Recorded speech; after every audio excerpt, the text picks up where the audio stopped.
Hello, welcome to the latest special edition of the AJ Bell Money and Markets podcast, all about investment trusts. I'm Dan Coatsworth, and joining me on the show is Hannah Williford. Hi there, Hannah. Hello, Dan, and hi to everyone tuning in. So there have been some interesting developments with activist investors shaking up the investment trust space, and we're going to be explaining them all in a second. Now, we're going to be talking to what I guess some people might call them an activist. They probably would disagree. We call them an activist with a twist, as someone's trying to take over running well-known investment trust, Baillie Gifford Shin Nippon. And our big topic for this episode is the healthcare space, which has produced some stellar returns for investors over the past 6 months or so. And we have got not one, not two, but three different healthcare fund managers on the show to chat about all the key topics going on in this space. So I'll be talking to Gareth Powell from Polar Capital Global Healthcare Trust about why the sector was disappointing for investors for several years, but actually now burst back to life. Now, we're going to be talking about generic drugs, and Martin Gamble. We're talking to Oliver Kenyon from RTW Investments about why big drug companies are buying so many little biotech firms. We'll also chat with Trevor Polishchuk from the Worldwide Healthcare Trust on how pharma companies have effectively been forced to invest heavily in the US to avoid tariffs, why Trump has launched a website to buy medicines direct from the manufacturers, and the outlook for drug pricing globally. And if that doesn't whet your appetite, we've got an expert on the show to tell us all about emerging markets. Carlos Hardenberg runs the Mobius Investment Trust, and it's always fascinating to hear what he has to say. Yeah, he's been on the show before, and it's always such a treat. So that will be really nice to get him back on. But before we get to those interviews, we are going to jump into our activist chat because we've got our expert right here for this one. Dan has been dedicating quite a bit of time lately to putting together a report that tracks what activist investors have been up to in the investment trust space as of late. We're going to hear a little bit about why this is happening and also where they might be targeting next. Now, if you are a listener of the pod, you have probably heard the name Saba. And if not, you might be needing to listen a little closer because we talk about them a lot. But they are not the only activist investor in the space. And this is something that Dan highlights in his report that's very interesting. So, Dan, can you give us a little rundown of what these activist investors are trying to do and also the different ways that they're doing it?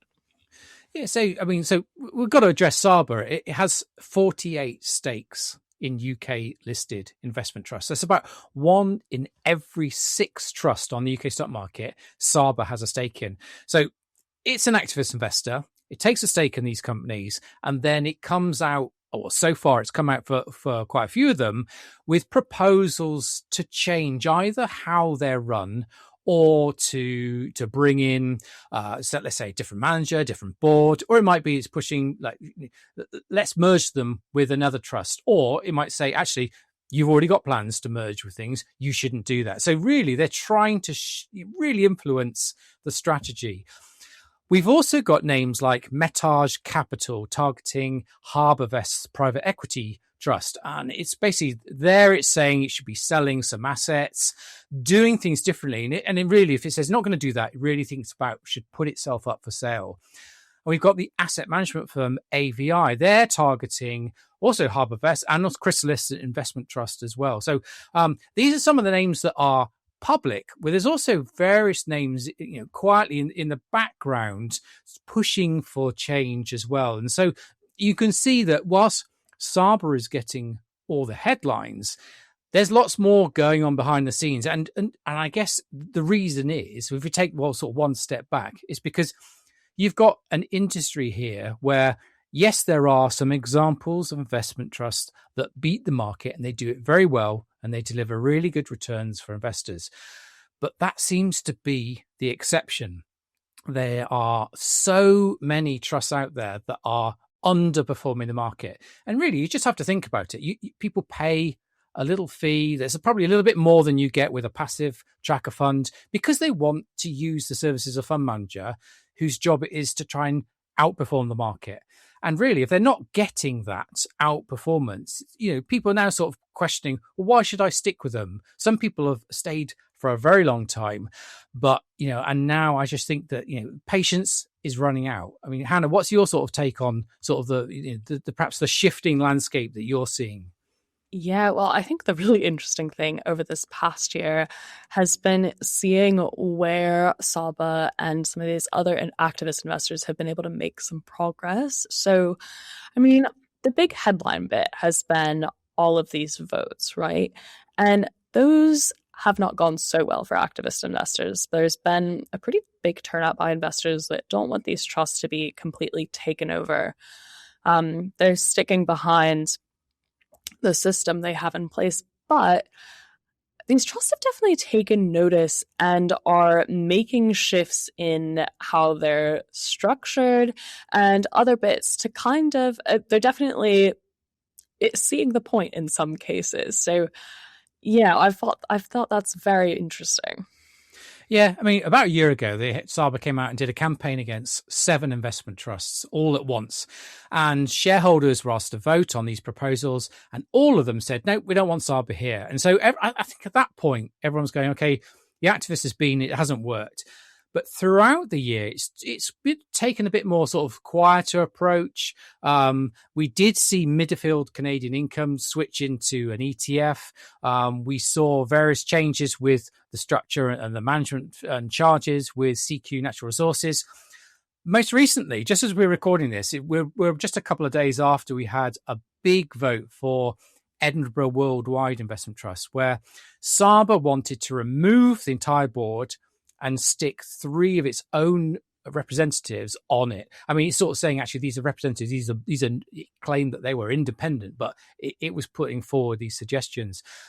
If you read the headlines after the vote result came out, you might think that once again Saba has been defeated. It was lots of sort of banging the drum to say, shareholders have voted them down. Saba fails again. If you actually look at those numbers, that was not a clean sweep here. You had 53% of votes cast to back the board. But interestingly, that's 47%, rounded up, that people actually voting against it. So it was, that was very narrow victory. And that suggests to me that, yes, lots of investors are sort of saying, no, we don't want these activists shaking up what we've got.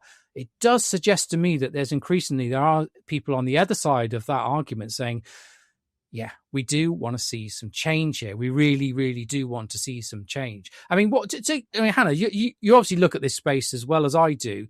Do you get the sense that people are losing patience, and actually, whilst these activists, they seem very persistent, that it could be a year where we start to see the activists win a lot more than it did last year? Yeah, I mean, it seems very possible to me. I think that there's only so long that you can get investors to hold out on a trust where things aren't going so well, right? And there have been low share prices and trust trading at a discount for a very long time now. And I think, if we look back 5-10 years, these trusts were doing so well, they were kind of a star in people's portfolio. Now they've waited out a bit of a dip, but I can see that patience definitely starting to wear thin. And then if you have someone that's there and pointing it out and saying this, and this can be done to make the fund, to make the trust stronger, I can see people, shifting a little there. I'm not sure people are ready to completely change boards of directors. I think that's kind of where activists been losing those shareholders a bit. But when it comes to changes around like making it an open-ended fund instead of a trust, things in that area, it does seem like something that shareholders are quite receptive to. And also the push to, have a chance to redeem shares, I think has been something that investors have been happy with. Yeah, if you have to think why these trusts trade below the value of their underlying assets. This is so lots of them are on really wide discounts to their net asset value. And this is one of the things that activists have been saying is like, well, yes, certain trusts might trade a discount because they invest in things that you can't sell quickly. So things like property, infrastructure, or small cap stocks. But, when you've got persistent underperformance, it's natural that, there's just so the interest in these trusts starts to dwindle. And so you just don't really have any sort of active buyers of them. So the discount gets wider and wider and wider. And now, as part of this report I've just pulled together, is I was looking at various sort of the popular sectors. So I looked at the UK equity income space, global equity income, and global equity trust. So, and the performance figures of these are just not very good at all. Now, I've looked at the difference between how much the value of their portfolio has changed versus their benchmark, how they the performance metric that they use. Only 3 out of 19 UK equity income trusts have beaten the market over the last 10 years. And actually from them, there was only 2 that did it on a 1, 3, 5 and 10 year basis. And that was Temple Bar and Lord Debenture. You look at some of these other ones like the Global Trust and Global Equity Income. There's really widespread underperformance as well. So it's clear why Saba has come in and said, like, look, there's some clear opportunities here. I'm sure it probably takes a view. It's not going to win everything, but it's certainly got its fingers in lots of pies. And I guess the things we have to work out next is who is next on the list that could potentially be shaken up. Got any ideas, Hannah? Well, it seems like 1 of 6 might be on the docket for investment trusts, but the one that springs to mind is Herald Investment Trust, which will be having its vote coming up soon. There is a tender offer in place there. So for those that aren't familiar with that, basically what's happening is Saba is offering to buy shares off of shareholders. So those will be offered usually at quite a good price. It might be somewhere closer to the net asset value than the actual share price. So that lets investors kind of make the decision of if they want to get out and, take what they've got, or if they think that there might be something quite interesting happening here and want to keep their investments in. But anything further on the horizon, Dan? Well, obviously, Impact's environmental markets has got a tender off as well. Same thing, wants to get rid of Saba. But I think just looking at right now I was looking at the sort of performance figures and just trying to identify those that are just sort of limping along. Scottish American and Bankers are definitely ones that seems to me like I can't believe that there haven't been a campaign for them already. They're quite big names. Scottish American is Baillie Gifford, Bankers is Janice Henderson. You would have thought that they might be ones to definitely keep your eye on. But I just think overall we're going to see more activist stuff, not less. I guess these tender offers with Impacts and Herald might set a precedence. Just let's see how they fare. But I think the whole idea of activists is pretty big, and so it's probably got a good segue into our our next interview. We've got someone who's like to give a little twist on what's going on. Yeah, so the activists we've been talking about so far are people or companies that are buying shares, becoming shareholders with a pretty significant position, and then they're using that stake to have influence over the trust. But it's not the only way that you can be an activist investor. So we had a little chat with someone that's an active investor, but with a twist. Dan, do you want to give a little insight into that? Yeah, I caught up with Ed Cartright, who's the CEO of Arcus Investment. That's an asset management firm. So he's got Baillie Gifford Shin Nippon in his sights. So what Ed is trying to do is he's been quietly talking to Baillie Gifford Shin Nippon's board with a view to Arcus, could it come in and actually take over running that trust? That's taking, making these portfolio decisions and essentially being the fund manager steering that vehicle. So let's have a little listen to this interview, because Ed does say he's not an activist investor, but you can see how there's a definite similarities to the themes that Hannah and I have just been talking about. So let's hear that interview now. So I think there's lots of talk about activist investors in the investment trust world. Quite often they'll come along, they'll take a stake in a business, and then they'll call for change. You're not an activist investor in this situation, but there are some sort of similarities, because you're coming along and you're saying, I think that we could do a better job by running this trust. So I wondered if the idea of a fund manager saying we'd like to take over running an investment product, I think lots of people would like to do that, but you don't simply rock up and sort of ask to take over. There's normally like a beauty parade if a board of a trust has decided that they need someone else to run a portfolio. So I'm just wondering, can you talk about what have you done? Are you is this like an unsolicited approach, or have you been talking to the board at Baillie Gifford Shin Nippon because they're receptive to new ideas at all? Well, there are a few questions there, but I think to start with, the answer is absolutely yes. We've been in dialogue with the board since the middle of 2024.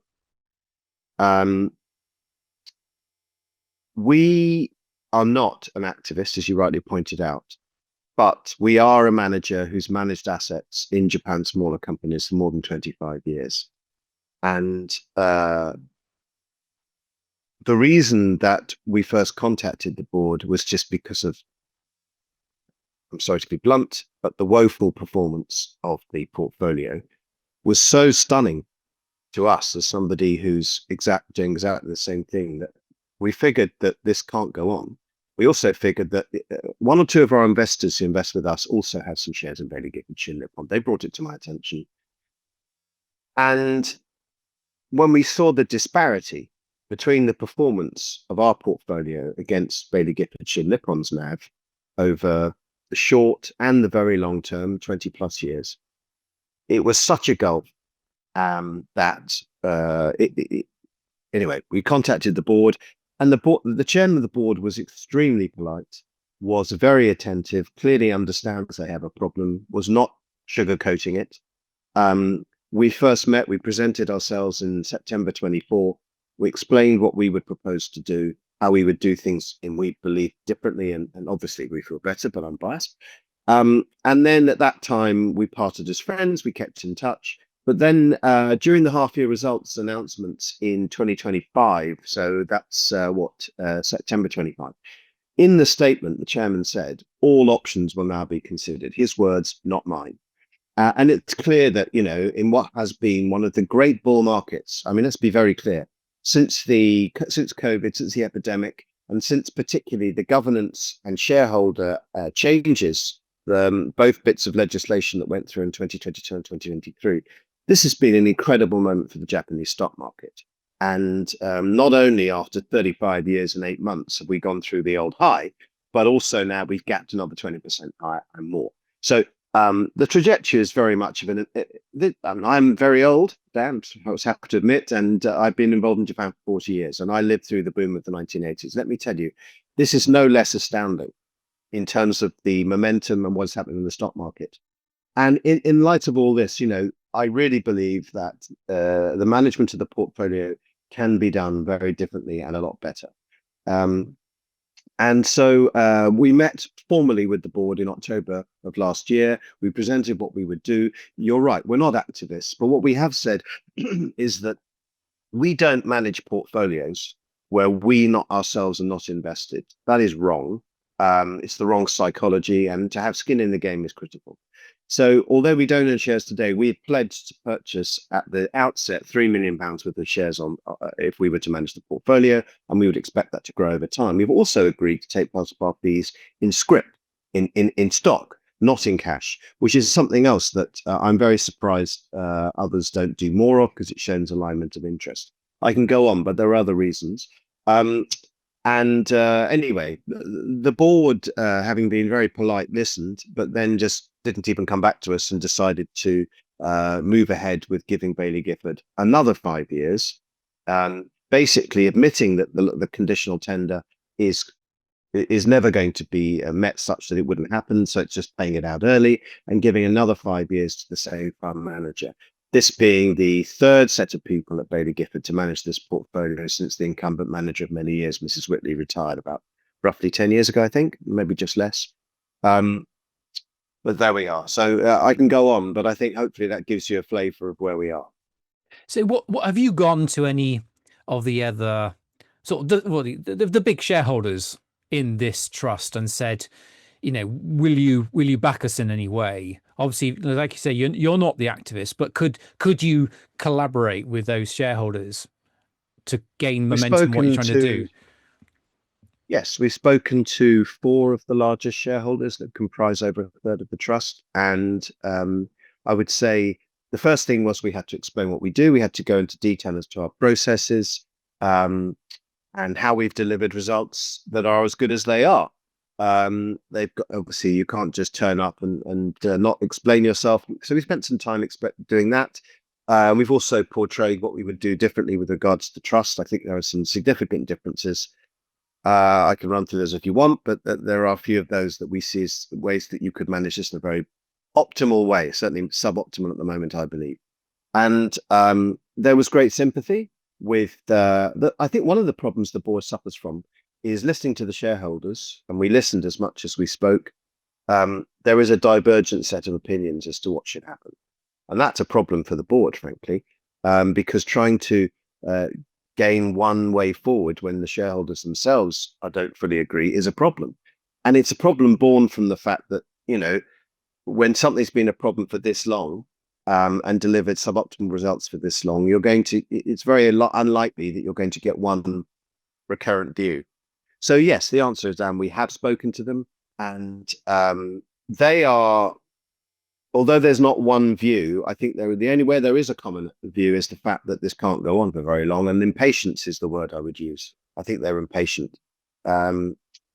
Clearly, the board has spoken to the shareholders and has come up with the best it can do. The conditional tenders are something that's been pushed upon the board. I believe it's a gun was put to their head. They had to do something. I'm not sure that shrinking the fund in this way is ideal for anybody. But it's been done to placate the most upset shareholders. I have great sympathies with their position because it's, as I said, in what's been the standing bull market, there's just been poor performance for quite some time. So this month they're doing a vote with shareholders, and is it so shareholders who want to get out they'll buy their shares back? Is that essentially what's happening?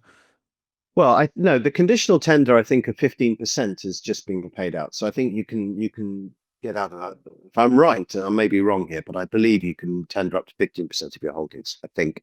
And then if you vote in favour of the board's proposals, then you're in a position where you would agree to there's a continuation vote, I think, in 28, and then there's a 5-year conditional tender, which actually at the end of it, which I find astounding, means it's up to 100% of your holding, which puts the existence of this trust under threat.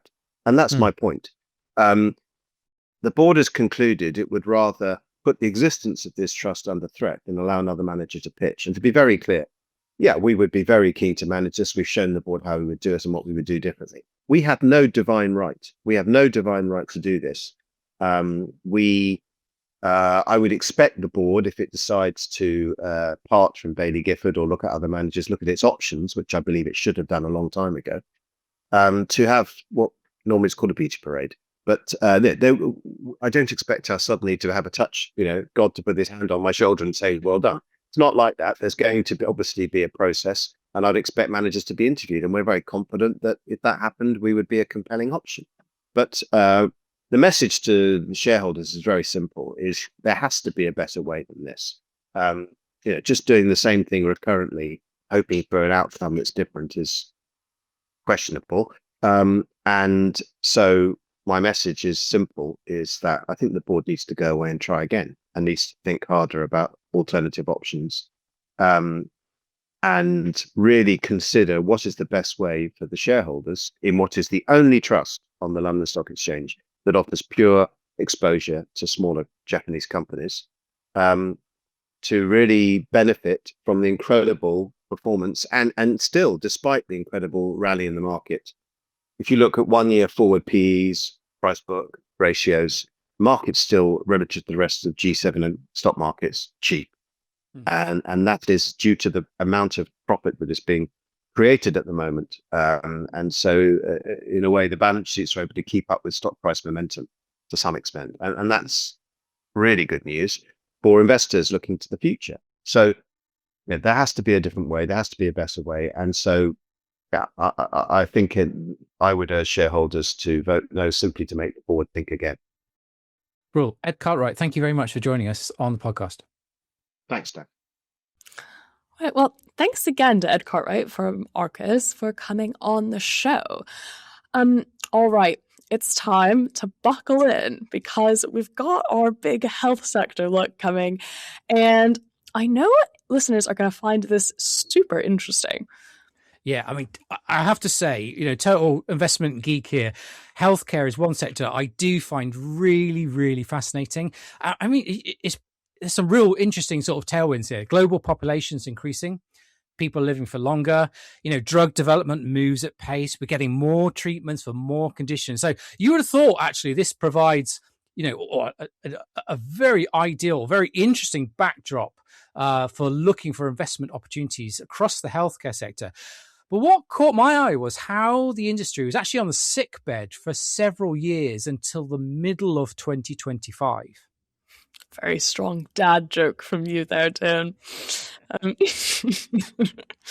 But to find out why, Dan caught up with Gareth Powell, head of healthcare at Polar Capital and co-manager of Polar Capital Global Healthcare Trust. So we'll see if he has any more puns for us, and we'll hear that interview now. So can we just talk about this healthcare sector quite broadly? Because I think a lot of people think this is sort of like a very resilient sector. If you put money into it, it will just sort of slowly tick over. But we saw actually the sector lag the market between 2023 and sort of middle of 2025. Just wondering if you could sort of explain what sort of pulled the market back a bit, why healthcare wasn't going quite the way people might have expected it to. So, I mean, if you look really long term, like, 35, 40 years, and say, use an index like S&P 500 healthcare, returns have been great, absolute and relative. But if you look at relative returns, there's times when the sector's in favor and outperforming, and there's times when it, really underperforms. And the experience from the beginning of 23 to, as you say, mid 25, it was pretty severe underperformance.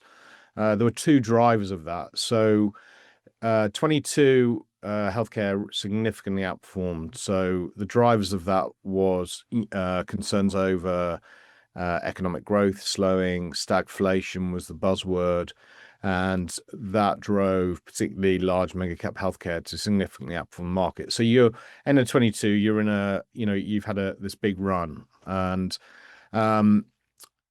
essentially from the beginning of that year, and on an ongoing basis, to be honest, the US economy in particular has surprised investors with how strong the growth has been. So you came out of a year where people were concerned about growth, and then you've been in an extended period where economic growth has actually been much better than people expected, despite concerns that, come from time to time to worry people. So in that kind of environment, and we saw it particularly up until October 24, the effects of this, you see people, investors selling healthcare and other sort of more non-cyclical areas and buying things like financials, tech, and industrials. And that's indeed what happened. And so the sector derated from a premium to the market to sort of a 10% discount. And then the second driver, which has been much, much more significant, was Trump being elected. And then you just had a series of events that led to significant selling of the sector. So you went from a 10% discount to 30% discount. which is, you've only seen that level 3 other times in the last 35, 40 years. So certainly interesting. And then, that was really around the time when the sector started to act better. And you highlight, from July. So the Trump was elected. You had Robert Kennedy Jr. named head of government healthcare in the US.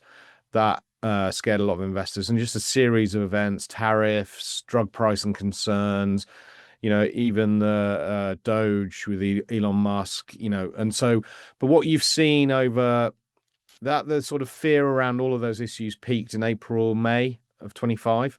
And then essentially the strength in healthcare, as you say, from July was due to those overhangs kind of lifting. And that's what, after that difficult period, you've seen the sector do better.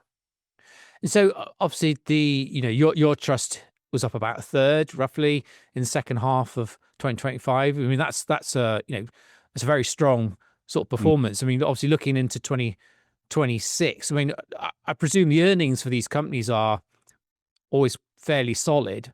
But equally, they've got risks around drug trials, haven't they? And there's always seems to be some setbacks and stuff. I mean, are you sort of quite optimistic going into the new year? Yeah, I mean, the sector's still trading after that, difficult period, is still trading at around a 20% discount to the market. And you remember at the end of 22, we were at a premium. Now, there's complexities to that. But, on a simplistic basis, valuation still looks attractive. So you've had the move from the 30% discount to a 20% discount because the overhangs that built up after Trump was elected, they've started to lift or are, fully lifted. So, what we're hoping for on a forward-looking basis is that we can get back to fundamental investing rather than, these huge concerns over US policy risk. And if I look for the outlook, you've got a decent growth outlook for earnings, sales and earnings, even through the difficult period from the beginning of 23 to mid 25, the sector grew nicely. It was all about what multiple investors would pay for those stocks due to the perceived risks. So if we get back to the fundamental side, we should have a really good growth outlook. The drive, what really matters is if to get the sector to continue powering ahead, you want to see positive revisions on earnings, sales, etc. And the growth drivers, utilization, both developed markets and globally. For instance, developed markets, if you're really going to see an impact on demographics, it's going to be now in terms of driving higher growth. And that's because we're hitting a bolus of 75-year-olds plus from the baby boomer generation. And the utilization of healthcare goes parabolic in terms of you look at the cost of that. So that should be a revenue driver for companies. And you've got strong growth in emerging markets on that basis, on utilization. And then the new product cycles is what I'm really excited about. So 80% of the universe in healthcare land in terms of stocks is product companies. So medical devices, pharma, biotech, generics. And, what I see now is a very positive, significant story generally in terms of new products launching, and that's hopefully when we can make great returns. So that's that's the major driver of our optimism for 26 and looking longer than that as well. So if you're looking at as an investor, do you want to be backing companies that have got the next potential blockbuster drugs, or actually generics? Is that still a good place to look? You've got a much cheaper drug, but actually if they sell it in high volumes, it's still a good place to make money. Yeah, exactly. So yeah, you can invest in a company, whether it's a pharma or a biotech that potentially is developing, a super exciting drug. You have, very specific risks, right, with owning an investment like that in terms of, does that program, say it's development stage and there's huge excitement, does it fall over, etc. Right? So there's a very different risk profile. But, when you come down to it with generics, it's still product cycle driven. That's how you make returns. So you want to own, if you're owning generic companies, you want to be owning companies that have a series of product launches, because as you say, generics, they commoditize, price pressure, etc. But the companies can still grow very nicely and make decent returns, profitability with new product cycles. And so if you actually look at the outlook, look out 10 years, what the biopharma industry is facing is the biggest patent cliff, at least sort of in the history of the industry. And people are very much focused on pharma biotech products losing patent protection from this year out to the end of the decade. But actually, it's much more significant from sort of in the years of 2031 to 2033 inclusive. And, there's a huge opportunity for generics and new products with these patent expiries. Just the scale of it. So, we have significant exposure in the trust to this story. And so I guess it's probably worth it just explaining to people who perhaps are listening and not quite sure what a generic is. Is it a bit like, taking the active ingredient that you might have seen in sort of in a blockbuster branded drug, and, the kind of thing that you might find if you went into your supermarket and bought their own branded version of a drug. You don't need to spend the expensive amount on the big brand. You can just buy a much cheaper version. Is that the best way of explaining it? Yeah, there's a lot of similarity there for sure. It's a good comparison. So the way to think about it is there is legal protection for a branded pharma or biotech drug. Just think 20-year protection. Once that goes, then the generic companies, they have to do testing and get approval by the regulators, then they can launch. And there are different scenarios where sometimes there's only one company. If they filed first, they launch and have protection for 6 months, and then you may get multiple generics. Now, depending on the type of product, its complexity, you may not have that many companies come in with the copies, right? The copies, the cheap versions of the branded product, as you say. But generally, you'll get companies come in, and the price will come down a lot, but the volume will shift to these generic companies. So that's definitely the way I think about it. If I look at the outlook this time, a lot of the products are a lot more complex. So they're more biotech type products, which tend to be given by injection. They're not like, taking paracetamol. Which is you think of as a small molecule drug. These are proteins or antibodies. So they're big molecules, and they're more complex to make. The cost to do it's higher. So there's barriers to entry for the generics there. So actually the generics that launch in these markets, there might be less competition and better pricing. So that's potentially a positive driver as well. But yeah, your example, you got the branded product, but the difference in this space is the patent ends, and therefore once you've got approval, you can come in with a copy. It's not like using own brand, and the kind of, you see ultimately much bigger price pressure, but there's definitely similarities. Thanks, Gareth. Gareth makes some interesting observations about the importance of generic drugs, but there's no denying that big pharmaceutical companies are still keen to own the next big thing as well. That's why they've been so active buying smaller biotech companies. So RTW Investments is one of those biotech investment trusts on the UK stock market, and Martin Gamble, our very own, recently spoke to Oliver Kenyon from RTW about the M&A splurge we're currently seeing. There's a record number of patents that are due to expire over the remainder of the decade, and global patent protection on sales is projected to fall sharply by about 2030.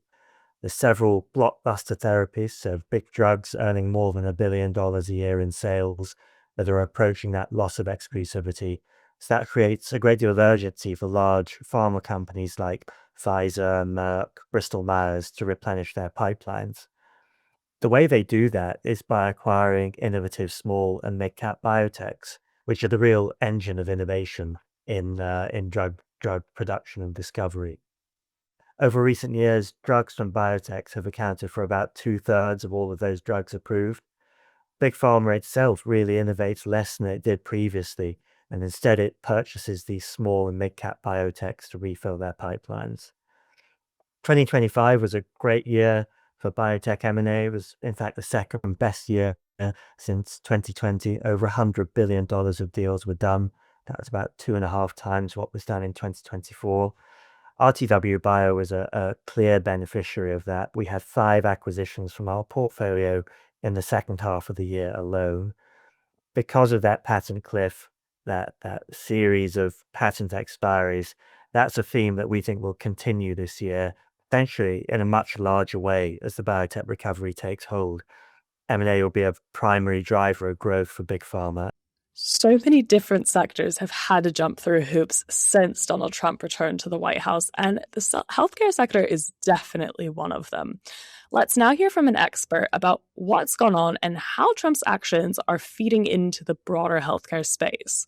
Here's Dan talking to Trevor Polishchuk from Worldwide Healthcare.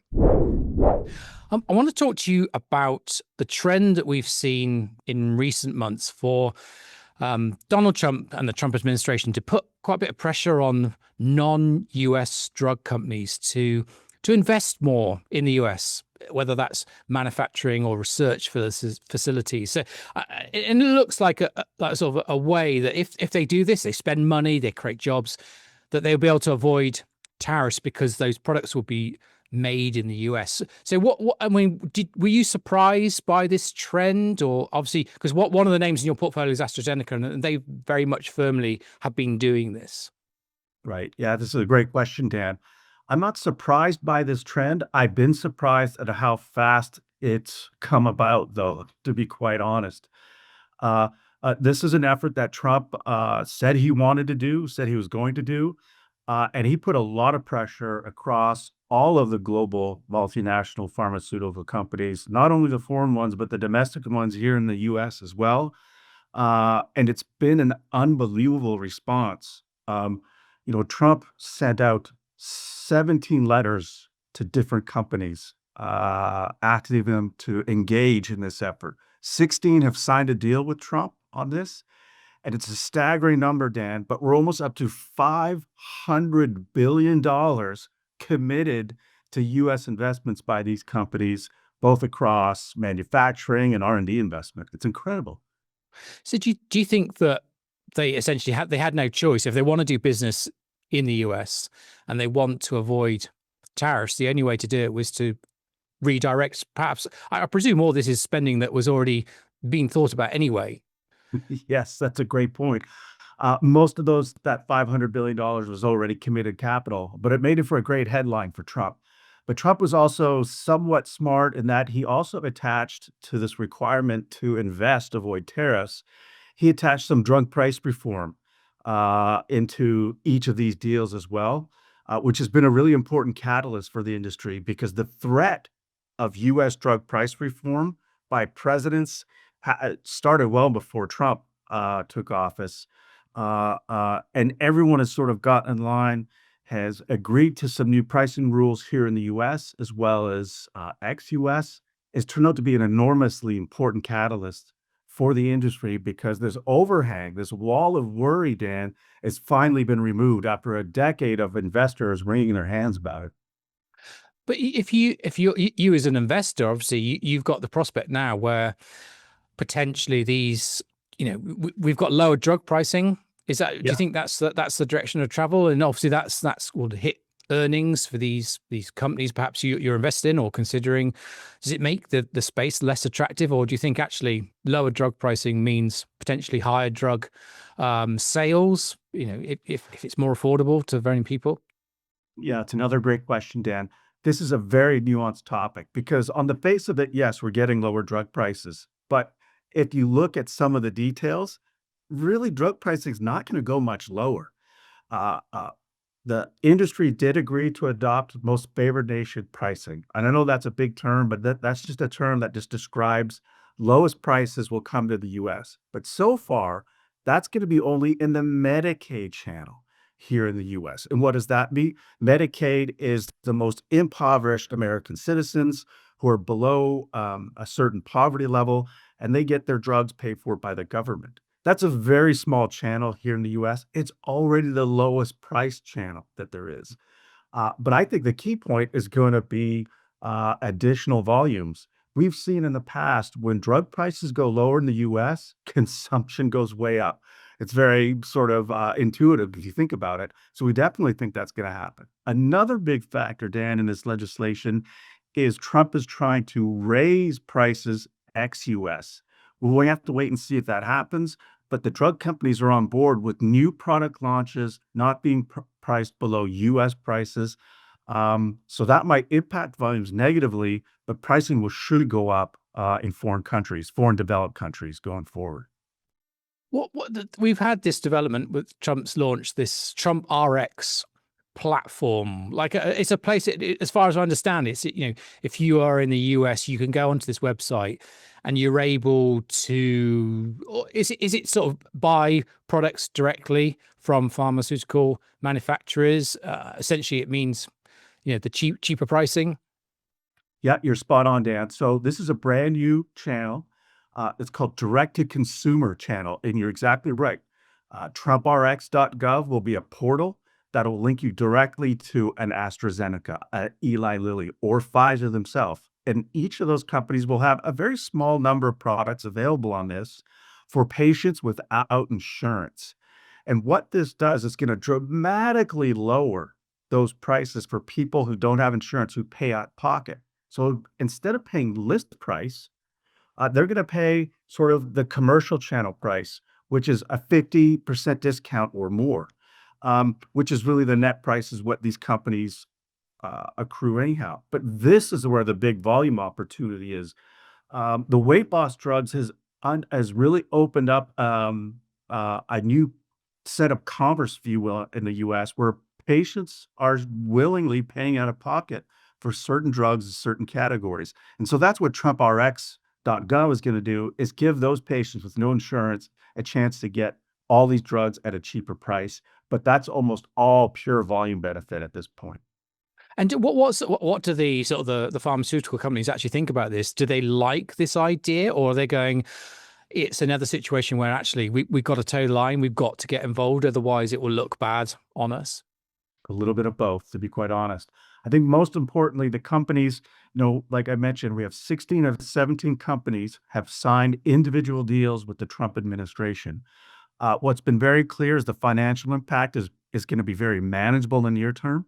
But what all the companies are saying, and this is by far the most important thing, is we're bringing certainty and stability to drug pricing where there has been none over the past 10 years. There's always been a threat.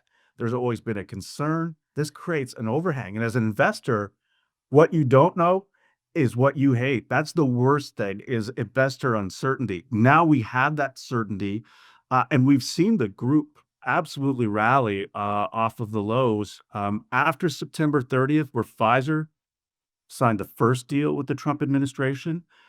Both pharmaceutical and biotechnology stocks have been roaring, and we expect that to continue now that this wall of worry has been evaporated. So thanks again to Travis Polischuk from Worldwide Healthcare, to Oliver Kenyon from RTW, and to Gareth Powell from Polar Capital Global Healthcare Trust for all of their amazing insights into this sector.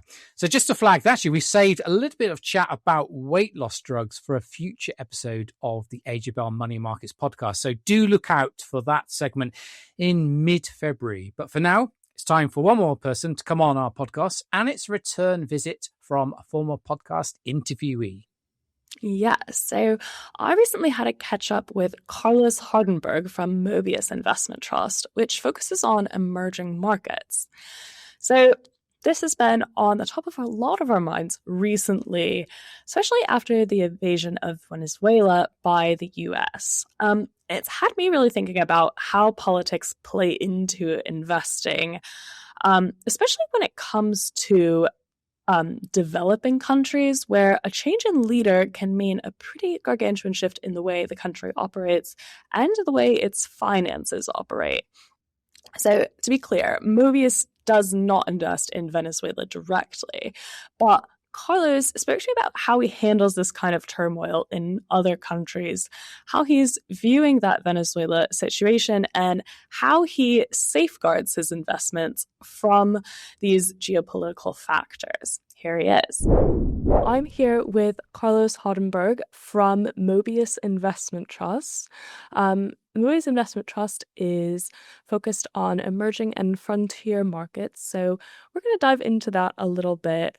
Thanks for coming on, Carlos. Thank you, Hannah, and well, Happy New Year. Happy New Year.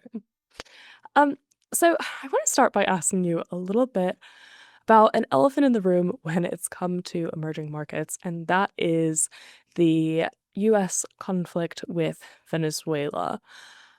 Obviously, that's been quite an intense geopolitical situation, and I know it's worried some investors when it comes to emerging markets. But obviously, Venezuela isn't a super popular place when it comes to investing. Most fund managers that I know that are in emerging markets don't really invest in Venezuela much at all. But I think what maybe stands out to people more is the kind of what's next factor, where could things go from here? So as an emerging markets manager, how much are you kind of concerned about further conflict, and how are you viewing the situation right now?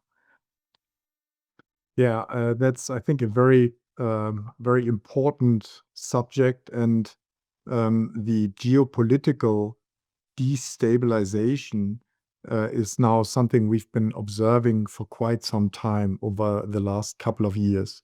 It plays a dominant role right now, and as investor, the key question always is: do we get compensated for the types of risks we're taking? And either there's a certain approach towards just identifying the risk on a more idiosyncratic level by just understanding the company well, the competition, the people, how clean a company is run, which is often the source of disaster or of tremendous success. But I would say over the last couple of years, it has become more important, maybe more than in the past, to understand the country risk as well. Venezuela, I think the beaches are fantastic. I think the country is fantastic. I think the people are amazing. But it's not a place where we would invest in this circumstance. We try to play it safe overall in Latin America. So certainly Argentina, by the way, has also been very volatile. But the place to look for the best opportunities, and where you also get compensated, appropriately, and where you can get exposure to these countries indirectly, if you want to have exposure to Colombia, Peru, even Mexico, Venezuela, all these countries. A lot of Brazilian companies are well placed to win, and therefore we preferred to invest via Brazil to get exposure to Brazil and the wider continent. Also with the advantage of Brazil having better corporate governance, good transparency, very good management teams. That ties in quite a bit to the next thing I was going to ask you about, which was, how you kind of balance those risks of seeing good companies, but maybe being a bit concerned about the geopolitical risks. But from what I'm getting from what you're saying, your strategy more is to still, see opportunities in those places, but find a more comfortable government structure that you can gain exposure through. Is that kind of the overall Yes. thinking? Yeah, I think one could even be slightly more specific in addressing this issue. The risks are, you could say broad political risks, but they're coming down to currency related risks. So ultimately, where you lose money is on the currency. Venezuela, for example, many EM investors, and I do remember this, although it's 25 plus years ago. Venezuela used to be quite a favorite spot to invest, and then they introduced currency controls. So then suddenly you were not able to get your money out. That's a risk one cannot tolerate at all. Egypt had the same phenomenon. Good That's example not is so Turkey. popular for Yes. investors. So a good example where you can find a way to work through this risk is Turkey. So it's having exposure to the Turkish lira is overall quite reckless, because They have a very unstable currency management. They have a very unstable and poorly managed central bank, very poor institutions, not very well managed institutions, and a deficit in many ways, and dangerous debt dynamics. But there are some companies here which book the vast majority, over 90% of their revenues in dollars or euros. And we have one in the portfolio, and I looked, for example, at another one today. There you at least, get sort of a hedge from potential currency devaluation. Right. Yeah, that completely makes sense. At least protecting against, even if you can't protect against the regulation bit, you're able to protect against those currency swings a bit more. The next thing I wanted to ask you about is regarding your portfolio, which I was having a look at and was very surprised by. So I saw when I was looking through that your top sector was technology, and then when it came to regions, your top sector was Taiwan. And I have to say, pretty much any portfolio that I've looked at that has that mix is automatically TSMC is the top holding, but it was not the case with yours, which I thought was very interesting. Instead, you have a company as your top holding called Classis. We found this company in Korea, which was a family-run business established by a doctor and his wife, and his children were involved as well. And the reason why we were intrigued at the beginnings, we saw that this business, which is in fact developing medical equipment, which they're exporting globally, and this equipment is non-surgical for painless treatment of fat, specifically fat reduction instruments, fat freezing, is number one in Brazil, is number one in many Latin American countries, is very strong in Europe, is very strong across Asia, used to be very strong in Russia. So they were able, a Korean company, being able to have such dominant positions in these markets far away and develop strong partnerships. So what we liked here is this is non-surgical. It's based on ultrasound. It's a very proven procedure, which is also, you can have that in London. Actually, their products are available in London as well, their devices.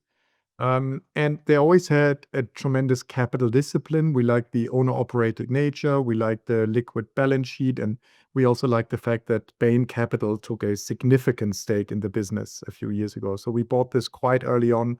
They performed really well, and they continue to do very, very well. Why, as an investor, would you be drawn to a business like this instead of all these tech names that have been so popular, instead of TSMC, instead of something like that?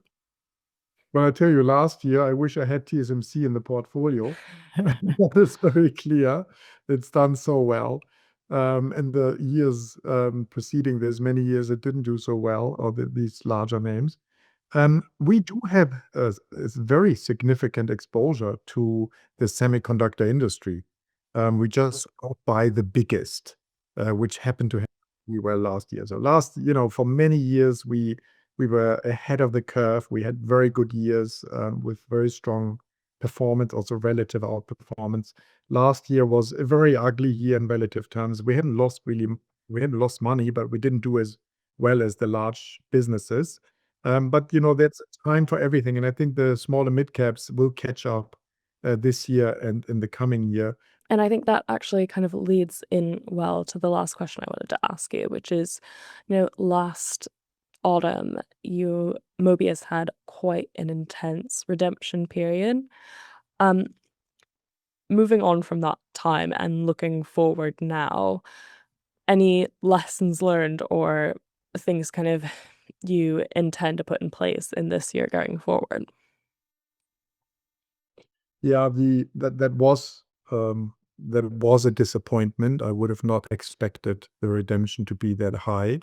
And of course, but in the end, at the end of the day, it's the rights of shareholders. We decided when we established the product that this is a shareholder-friendly product where nobody is sort of imprisoned. So we had these regular redemption offers. of course, I think, you could interpret this in different ways. As I said, into the 5-year period, we were one of the best, if not the best, in the peer group. Also, the 2 years before the redemption, we outperformed in both years. But in the redemption year, we had a very tough year. So maybe it's short-termism to explain this, but I'm not judging. I'm just explaining. Maybe over the short term, some investors were unhappy. Also, it's very difficult to grow the vehicle. The trust industry is under pressure. The trust industry is sort of not going through a very rosy period. So being a small trust, of course, doesn't make things easier. But, we are so convinced about doing what we do. We are so convinced about offering a high active share, highly differentiated product where we really look at corporate governance, where we look at the best companies in the yes, we are all cap, but we have a preference for small and mid-cap businesses. And I think this has a legitimate place in the investment universe. And I think that we will showcase again over the next 2 years that we can also offer very, very robust performance. Thank you so much. I really appreciate getting your insight on that and everything before. So thank you so much for coming on, Carlos, and I hope you have a lovely rest of the day. Thank you very much, Hannah, and all the best to you. So that was Carlos from Mobius Investment Trust, and that's everything from us on this special episode of the AJ Bell Money and Markets podcast. Now, we'll be back with a normal podcast later this week. Until then, we'll be grateful if you could hit like and subscribe, tell all your friends about the show, and just want to say thank you very much for tuning in. This podcast is for educational purposes, and the views expressed don't necessarily reflect those of AJ Bell. The podcast isn't telling you if a certain investment is suitable or not. The value of investments can change, and you can lose money as well as make it. It's also important to remember that how you're taxed will depend on your individual circumstances, and rules can change. The way an investment performed in the past may not be the same as how it behaves in the future. If you want help, go see a qualified financial advisor.